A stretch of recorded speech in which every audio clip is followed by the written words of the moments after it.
Open the frame. Push the two displays together. Adjust the height of the wheels.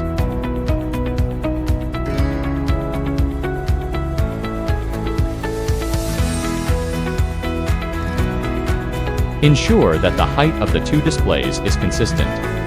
Lock the two displays together with a wrench.